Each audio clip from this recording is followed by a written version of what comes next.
Axons Unleashed.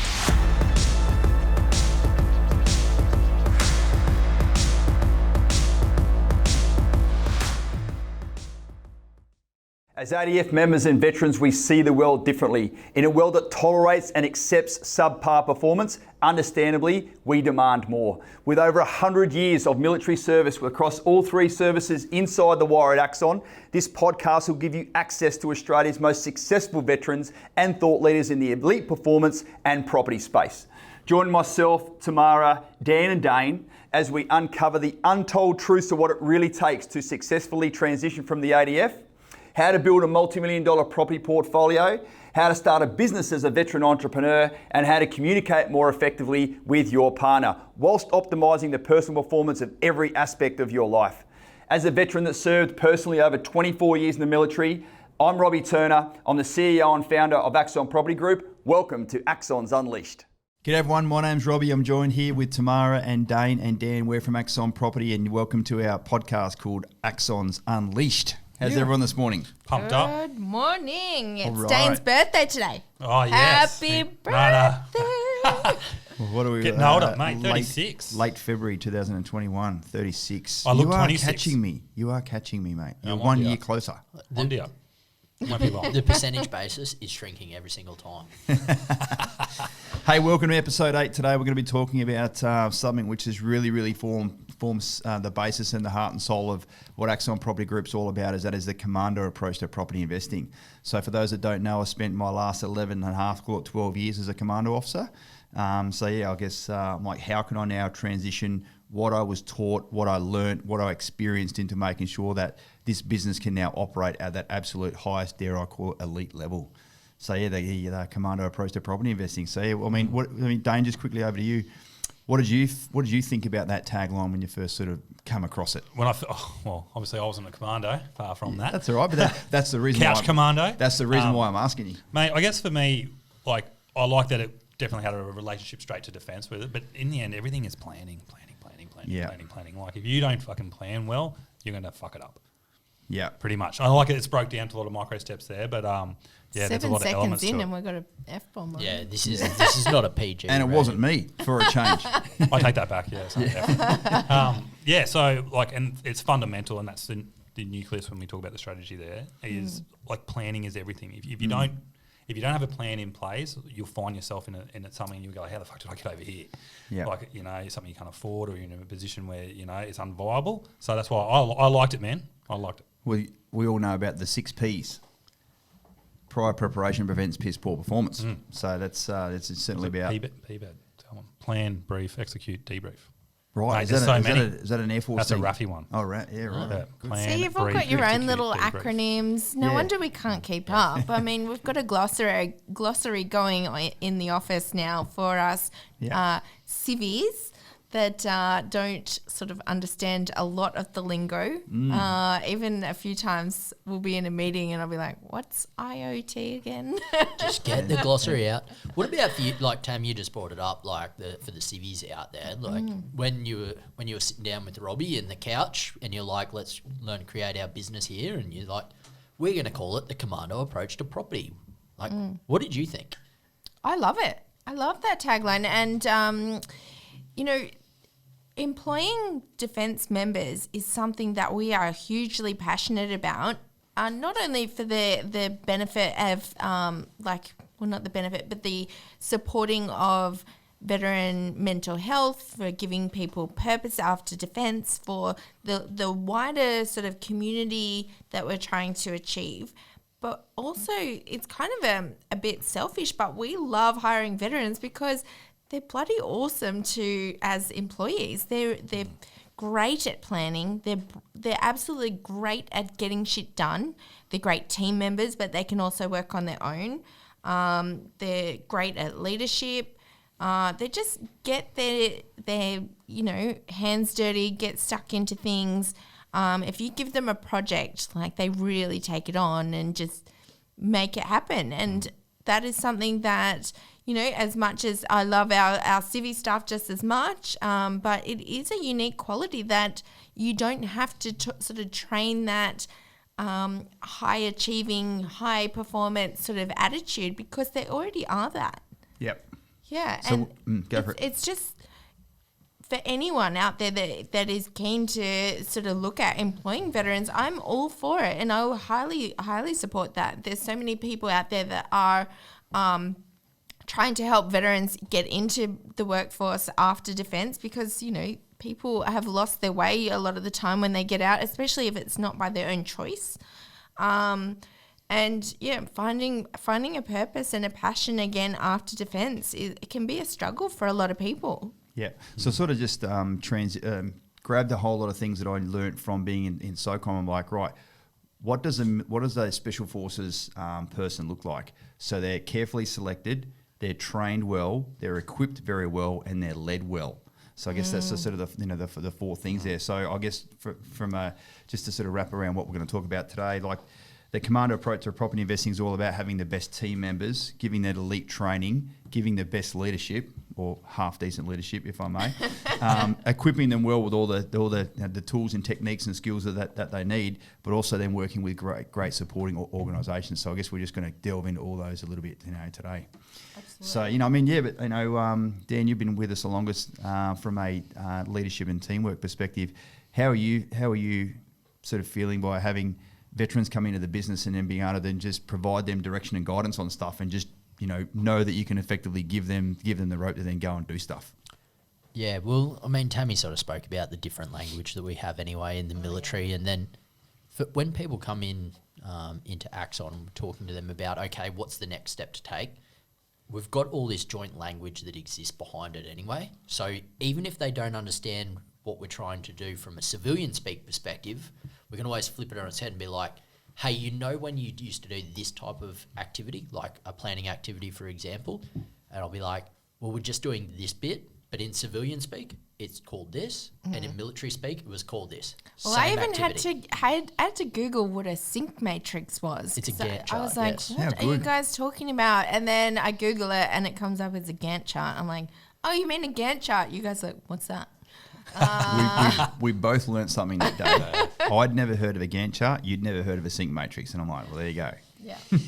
It all fits together. So, yeah, bringing people in from a defence background obviously has its perks with that common language and being able to, like Tammy said, give them a task, let them go. But one of the biggest challenges, I think, comes with being able to translate military to civvy speak to begin with so that they understand what's going on. So that's where we've probably got a unique position in that we've come from a defence background. So we already know how to speak to these people. We're just now going through that pathway. Yeah, even on resumes, you'll see like defence members kind of shorten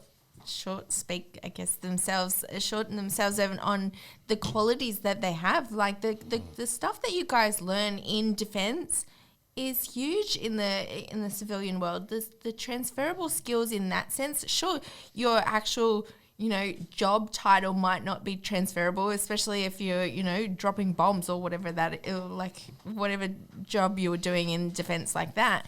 But essentially, there's a lot of the skills and the mindset and the training and the leadership and all of those like bigger qualities are transferable.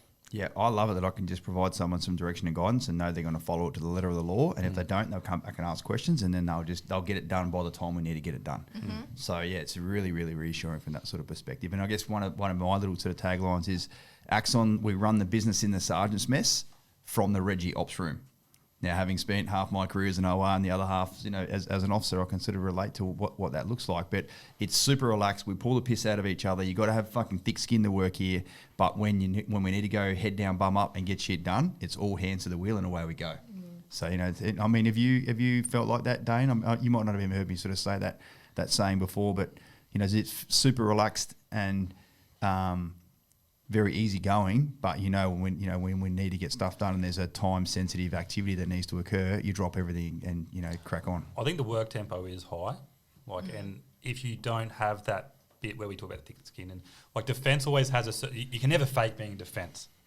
When someone's been in, someone's like you can't rinse that out. You can't rinse that out of them. They stink of it. With all the lingo, Stink of it. I reckon it's a fine aroma. Yeah, it's an acquired scent. No, it is really good, but if you don't have that light-heartedness and easygoing, you will possibly break, you know, because like if you are working in something that's quite stressful and the elements are quite full on, which is at Axon, like we really surge at some points and there's a lot of hours, a lot of tasks that need to be done and everyone's got to, if you don't have that other element to you, I think it's almost like a catalyst that you could fucking tip over the edge. So having defence members, because a lot of them work in those environments where it is high tempo and it's high stress and stuff like that. And then you meet so many and they're always good blokes. And as 95% of them anyway. And As girls. Noah said in the last episode, Noah jumped on quickly, and our marketing manager, and she mentioned, you know, being around high performance, high level teams, it kind of makes you step up and want to be part of that as well. It makes you want to be a high achiever as well, high performance team. Yeah, when you've like carefully selected those people to come and join here, join the business, and then we basically go on this immersive training environment. One of my little sayings, I'm like, look, when you go on exercise, and fuck, I've done thousands of exercises and a few sort of deployments. You go to Shoalwater Bay, you go to High Range, you go to bloody, you know, Coltana or whatever it's going to be, and you know no one's shooting at you, and you go through the motions, and you go there and you do everything at 75, 80, 85%. No dramas. Everyone should, listening to this right now, go, yep, he's right, if you're really honest with yourself. But when you go away on operations, you're fucking doing everything at 110%. It is a two-way range. If the decisions you make and the way you sort of conduct yourself could put yourself or others in danger, you're not missing anything. You're dotting your I's, you're crossing your T's, you're always waking up on time. You're not like laying there in your sleeping bag knowing full well it's your turn on picket and you're like, fuck, I hope that ain't bloody find me. You just lay there nice and still, and then you like grab that little, you know, you get that little tap, hopefully on the toe, not anywhere else, like, you're on picket. The three words that all of us hate. You're on picket. Dane's sitting here going like, What? Which one's that again? pick what? I've heard that one. Dane's like, the two words I remember is, I'm not on picket. no. Room service. I was just about to say, you fucking got me like room service. Caviar. But here's the thing, at Axon, we're on operations every day. We're not exercise. We're doing everything at 110%. This is not a rehearsal.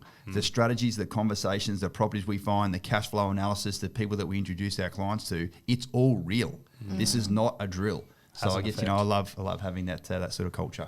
Yeah, and I suppose in almost sort of closing out how to find, like how we've got the best team members. I mean, we just need to go back and talk, re-listen to the episode where we introduced Dane to you all.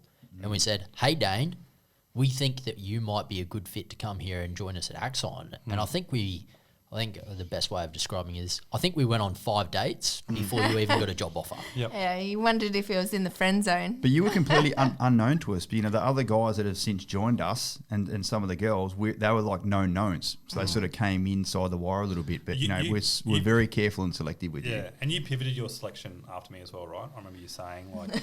We're not going there again. Yeah, because when you said that, goes, we will never, ever get... And I was thinking, like, man, have I been that bad? No, it was just all about you would appreciate, because you didn't know what a success package was. You didn't know what a research brief was. You didn't know what a risk management plan. But the other guys and girls that have come on that have been clients and been through it already, even though they're seeing it from a complete 180 degree in perspective, which is still quite challenging for them, their ability to pick stuff up has been a lot more accelerated. But it's a huge shout out to you, mate, and you should feel really proud of yourself that you've now accelerated through the property specialist roles, and you're now, you know, a proper standalone coach by yourself. And you've got there in such a fast time, which is bloody amazing. I think the training, do you remember what I said to you when we were first when we were going on our 5 dates? So 5 dates, 5 dates of RC. Was this date number 2? They were quite on, but I talked about CPD, because it's big in the military, right? Like continual professional development. What are we doing to train our members? And I asked Robbie about it, I was like, what CPD is that? He's probably thinking, fuck, who is this guy? Yeah. But he spoke about the entourage. Yep. You did. Yeah. He said, mate, I've got that. That's our doctor. That we are going to use them to be able to develop you. And I really like And when we that sort of do. came. Yeah, Like there's that's- so much good stuff you can get out of that. That's not something we just like, you know, bang the drum about in like our own lunchbox and say, we're going to do this, we're going to do this. We actually do implement everything we learn. So we'll go down to workshops, or we'll do Zoom recording workshops with them. We'll learn sales languages, marketing, we'll do customer journey stuff, we'll do leadership stuff, we'll do personality styles, like so many different things. that we learn, and then we essentially get the team to learn, or we pass that training on. We do a lot of that training during our personal quarterly planning days, that kind of stuff. Growing our team from that personal development and professional development side has also been huge in growing our team to be the leaders that they are. Yeah, because it's no good just the 3 or the 4 of us going to upskill ourselves if we're not then passing on to the team, because the gap will just grow and grow and grow and grow. Because we then adopt a different mindset and a different viewpoint about the way things should run.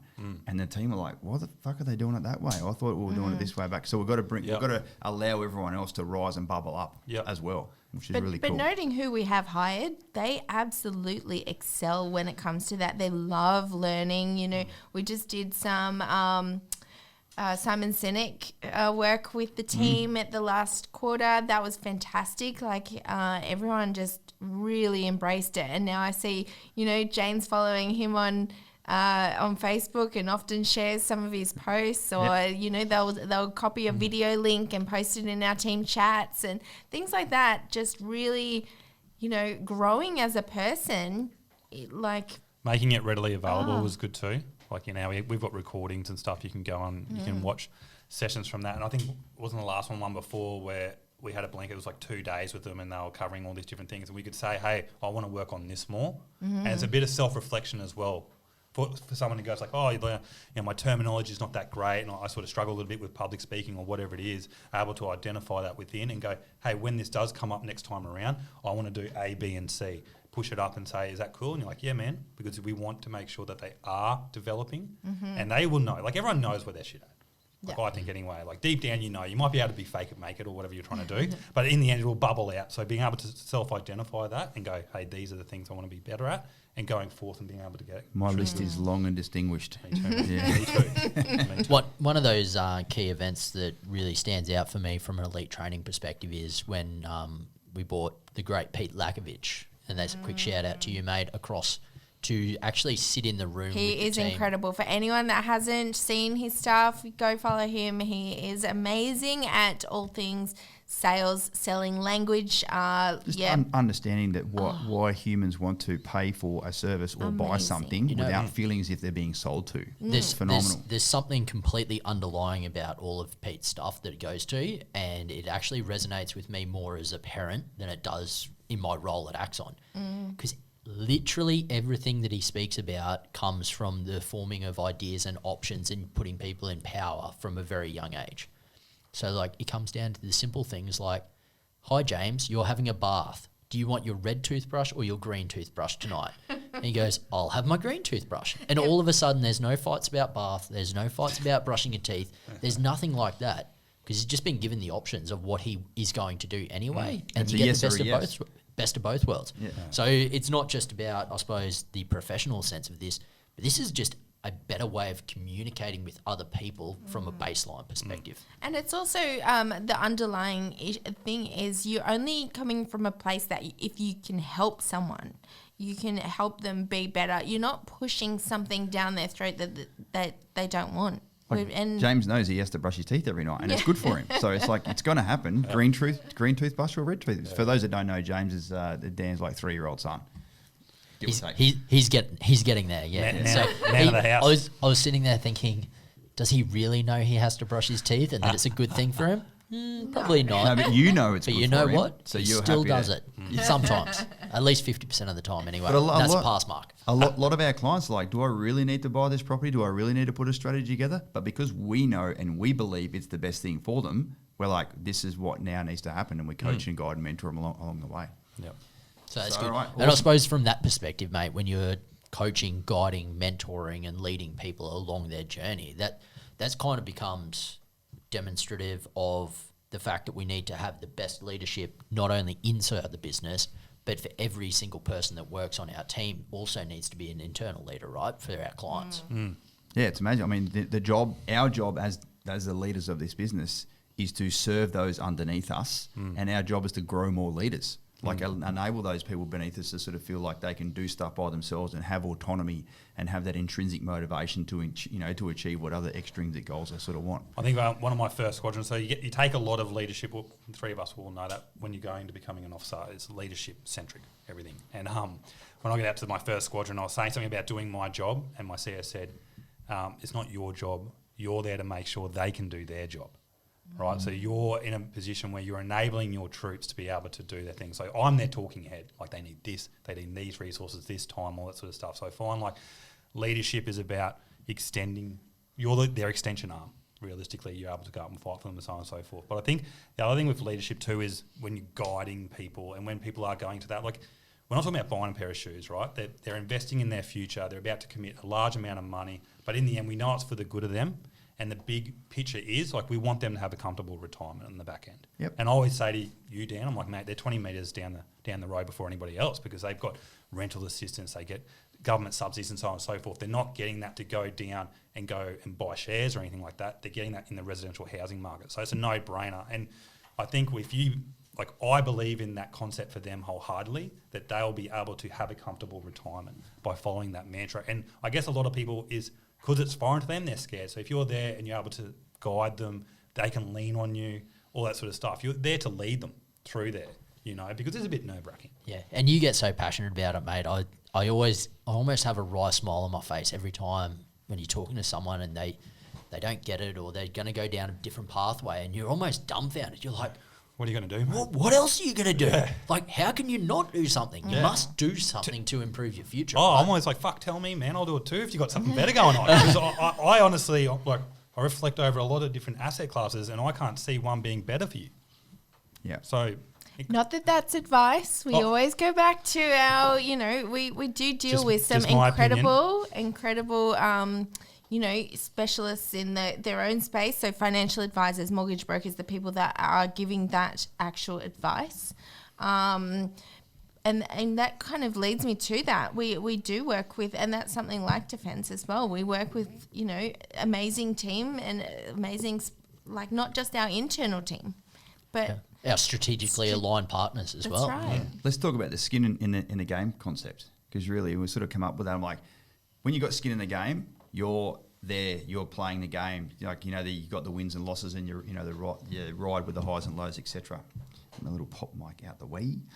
But I guess it's something that we're really, really proud of, and I guess it's another unique part of Axon. It's like, it's not as if we've identified the A team in the industry and we're using those ourselves, and then you as our client, you just get the B team. Our job as your coach is like, right, we've done all that hard work. We've found the best mortgage broker. We've found the best solicitor. We've found the best builders. We've found the best property manager. Everyone and everything that you need as a non-negotiable to be successful in the property market. We've not only found them inside Axon Property Group per se, so there's a group of businesses now working towards your financial success, but we use them ourselves. So if we've already done the hard work, and if Deb's written 4 or 5 loans for me, or Shay's done 3 or 4 conveyances for us, or Builder X, Y, and Z has built a house for Dan and a house for Dane and done an office fit out for us, for instance. I'd ask you all to concede, if it's good enough for us to use those people, sure as shit, and as experts in the field that have been doing it a long, long time, sure as shit, it should be good enough for you to be using those as well. And I've seen you over the years be very selective. And, I've sacked some people from a service provision perspective. If they are not fucking up to scratch, they get my size 12 in the arse and they're gone. You're a very tough controller of that. You're a very hard marker, I'd say. But well, I've got to be like, that's our reputation. That's right. People are paying us money that they expect to get that outcome. So why not? So I mean, that, again, as a relatively new guy here, how did that make you feel when you found out that not only are we doing all the other training and all the other CPD and we're selecting the best people and we've got an awesome environment and we're in the Sergeant's Mess and the Reggie Op room, but we fucking do it from a skin in the game perspective, that we use the same people as what we ask our clients to use. Yeah, it doesn't get much more real than that, I guess. I always think about it as like a pack hunting mentality. Like you're sitting there and you're there and we have a community of a few hundred people, right? Because collectively we're worth a lot as a collective, because if you're there and you're a real estate agent, you're like, oh mate, no, I'm not going to give, it's just 0.5%, like whatever the fuck. But you might be thinking you're screwing over one person and they're an outlier, whatever, but they're a part of a community which might be 200 clients, potentially. You know what I mean? So I always call it like the pack mentality thing. You're moving as a big pack, which is good because we're all sort of got each other's back and skin in the game and that sort of process there. But because you are doing that, it adds weight. You know, if you're a conveyancer, you're like, man, these guys they're awesome to work with. I'm going to do my utmost to keep them happy, and I'm going to bend over backwards for them, because you're not doing it for one person, you're doing it for the community of them. You know, so as we keep growing, keep doing that, like it's a no-brainer from a stakeholder point of view. You would want him to come in and do a good job for them. You know, and build really good houses, great floor plans, great fixtures and fittings. Because if you go around and you do a shitty job, like Robbie said, you get kicked to the curb, and not getting kicked to the curb off one client, you're getting kicked to the curb from everyone and every potential client that's down the track. You've literally isolated yourself from that. So it's worth bending over backwards. Yeah, Like if you thought we're selective about who we let into the business, then Robbie is even bloody harder with. Like literally, case in point, I spoke to some clients on Saturday afternoon. They were able to secure their own block of land. The developer does things a little bit differently. They sent their land contract directly to the client.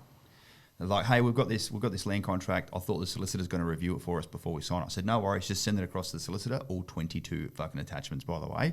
Send it across to her. She'll provide, the review. I was speaking to them on Saturday. They said, look, we still haven't got the review back from the solicitor yet. You know, this is like only 48 hours later. I said, no worries, I'll just send her a quick message now. This is Saturday afternoon. This solicitor is not like a young conveyancing clerk chick. She's like an associate at an award-winning solicitor firm here on the Gold Coast. I'm like, hey, buddy, I'm just here with John and Lynn, for instance. I said, have you had a chance to sort of review their contract? She goes, look, it came in late a couple of days ago. She goes, I can jump on right now and do it if you want. I said, no, man, it's Saturday afternoon. Don't worry about it. Half an hour later, bang, review was in their inbox. And they're like, holy shit, this is like a solicitor dropped everything on a Saturday afternoon to provide them the confidence that the contracts that they're about to sign were being reviewed by someone who's got their back. Yep. And then they're moving forward and they're happy as Larry. Like, it's just gold. Yeah, well, I remember that sort of the same solicitor that we're sort of speaking about there. And Dane, this probably really goes back to your point as well. When Axons first started working with that group, she had a week-long holiday in the Whitsundays planned. And she was out cruising around, I know you're imagining it right now. She's on one of those sailboats, wearing all white, sailing through the Whitsundays, feeling amazing, right? Champagne, sounds good. So she'd gone on this holiday. Dave's like, ooh, it sounds amazing. I want to be there too. Head up. So she was out there sailing around the Whitsundays, and all of a sudden she got this message that said, hey, I'm really waiting on X or Y or Z. So she gets her laptop out while she's on her 1 week's holiday that she gets each year apart from over the Christmas period, right? And she starts reviewing contracts while she's on the sailing boat in the middle of the Whitsundays, because she knew that from a reputation perspective and from a quality of work perspective, that's what needed to be done right there at that point in time. And she, as a leader within her team, the buck stopped there. If she wasn't going to get it done, then it wasn't going to get done. So she just up-stumped. She's like, no worries, I'll get this done right now. And so that's sort of the level of professionalism that I think we've come to expect from all of our sort of our key strategic teamwork there, key strategic team, I should say, that, on a Saturday afternoon, we'll be speaking to you. On a Sunday morning, sometimes we speak to you then as well. And I mean, it might sound a little bit intense, but when you're working with people that absolutely love what they're doing and have a passion for helping people and putting their clients very, very, very much at the front of their forefront of their minds, it's not really work. It's just what you do. It's just your life. It's your lifestyle. Yeah, to be fair, so from the solicitor, the accountant, financial planner, mortgage broker, builders, rental manager, you name it, and this is another little shameless plug here, but I'm just fucking speaking the truth, right? For a change, I hear you all say. All of those people love Axon's clients because we take the time to educate and coach and inform them along the way. Without fail, they're all like, your clients are fucking amazing. As opposed to other firms in the property industry, which respectfully just churn and burn. There was another firm we used to work with a long, long time ago, and they had an arm of their company whereby they go and do flyaway sessions down in country Victoria and talk about finance or whatever. They take a big bloody A-bag down with them full of contracts and have people sign contracts for properties that they've only seen on the day, on the spot. I was like, are you fucking kidding me? And they'd get 20 or 30 people sign up, but then they get 15 or 20 people pull out a week later because they're shitting themselves because they had fucking no idea what they're doing. So it's just that slow is smooth is fast. There's a reason why our key suppliers and strategic partners, Dan, as you say, love working with our clients, is because of the time and effort that we put into our clients up front before we even go shopping for a property. So critical. So yes, it's a big part of it. And obviously, when we do see that property, like it probably goes into the last little sentiment there, is making sure that they're equipped well. When we start talking about the location and where the property is and everything like that as well, it needs to be at that like upper echelon. It needs to be better than what you can find out there on the open market. It needs to be built by an amazing builder. It needs to be in exactly the right location to get you the greatest results. And I mean, at the end of the day, as much as we can talk about our processes and the team that we've got all around us, when push comes to shove, people are here for a property as well.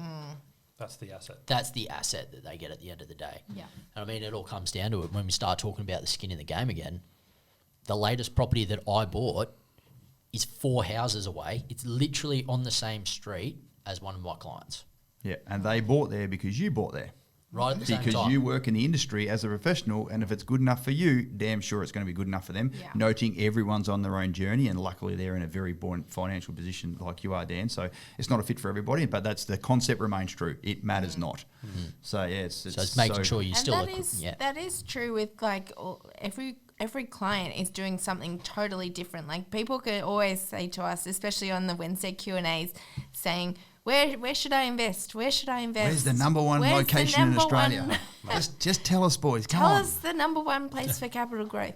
But as you said, sometimes, different locations have different sort of rules of the road, different strategies, different risk elements, and they're not for everyone. So it does depend on each person's situation, their plan, and this is why we are so heavy on that planning stage, is making sure that when we are making a decision for someone's we're helping to guide them in a certain direction, we know the full plan, we know what their goals are, we know what their family planning situation is, we know what where they plan to live, where they plan to move, when they plan to get posted, all of that kind of thing. Yeah, I literally, again, last night had a coaching session with some clients that are coming around buying their second property with us, and they're really excited. They're both down in Canberra at the moment. They were looking at buying their own home down in Canberra, but then they thought, right, I'm going to have to spend $900,000 for the exact same property I can get elsewhere for $550, $600. So the value for money prospect just didn't, stack up there. And I sort of said, look, you've got one property in Queensland, master plan community, booming population growth, et cetera, et cetera. That's just set and forget. Thanks for coming. I think you should then go and buy a property in another part of southeast Queensland, which is miles and miles away from that one. So there's still an element of diversity. And the female, she's like, so I thought we should go and buy like in New South Wales or Victoria, like for our second property to really get that diversity. And I guess this is an opportunity whereby they were joining forces for the first time. She bought the property under her own name. The relationship was reasonably young at that stage. They've obviously grown and so got to that point. They're going to get married later on. And now, so he's joining forces. And I was like, sure, you can go and buy a property down in New South Wales or Victoria, but here's the rules of the road. Say the block of land's $300,000. You're going to put $30,000 down on the block of land as a 10% deposit and sign contracts immediately with no finance clause. And There's no getting out of it. straight away, they look at me like, okay, tell me more. And I said, then the block, because there's no land down there available to register it, say in the next 6 months or so, if your circumstances change even a little bit and you cannot settle on that block of land, they're going to keep you $30,000 gone, lost forever, and sue you for damages. In Queensland, however, you can just put $1,000 down on a block of land, be fully protected by a finance clause, and then you sort of go away. And they both looked at me and went, okay, we'll buy another one in Queensland. I said, look, don't give me... It's not that you shouldn't invest down there. Absolutely it's that not. Their financial situation or their future planning or their risk mitigation. Their risk profile was there, Tammy. You're absolutely right. So I said, look, don't get me wrong. Once we've got you 2 properties in southeast Queensland, we shall venture elsewhere for property number 3 before you guys want to pivot towards sort of Bambino numbers 1 and 2 coming in your life. But you'll be so much more. You'll have so much more solid foundation by then that you have the confidence, but you'll also have the portfolio that can support an increased level of risk. And they're like, okay, no worries, let's do that. So I love that part of the coaching session, just literally taking all that fundamental and generic principles and information and applying it to everyone's circumstance. And at the end of the day, it's always their decision. Like you can help guide them in these sort of situations, but even by sharing that information that they potentially could have gone down that, if they were doing that on their own and they had just gone, okay, well, let's just go do this. Let's go buy this block of land. We've done it before in Queensland. It's probably the same, not really knowing the ins and outs, and then just gone, oh, let's do that. Oh, Oh, we Didn't- didn't check didn't for a read the fine finance print. clause. Yeah, yeah. Oh, now we're stuck. Oh, Robbie, what's this? We did it on our own and now this has happened. It almost goes back to the previous episode, Dane, when you get so passionate and maybe a little bit frustrated in the name of passion and wanting to help people, you're like, why are you trying to do this by yourself? Why? I think because there's so many elements that go into it. You know, like we're talking about there, like, oh, what location? Like, it might be people go like, oh, well, we'll just go buy down there. But yeah, well, there's element of risk. Your risk profile will go up. How buoyant are you financially to be able to handle that risk? How confident are you? Like, there's so many little things. But in the end, sort of reiterating what Dan said before, everything is building up to this one thing that we're going to get this really good asset. We need to have an asset there that in the end, someone's going to walk through and go, this is fucking awesome. This is awesome. I want to live here. Right here, you know, and then that's when the money, you know, when we're starting to look at like, okay, now we're going to start to go into that operation phase, like, because that's what we're here for. There's so many micro elements that lead to that, and we want to make sure we get them all right, or else if we fuck one up, we could be over in left field or right field. And we don't want to be there, but it all comes down to that. In the end, it's this asset. Like that's what the name of the game is: having a really good asset in a great location that people want to rent, and they're going to get really good cash flow from.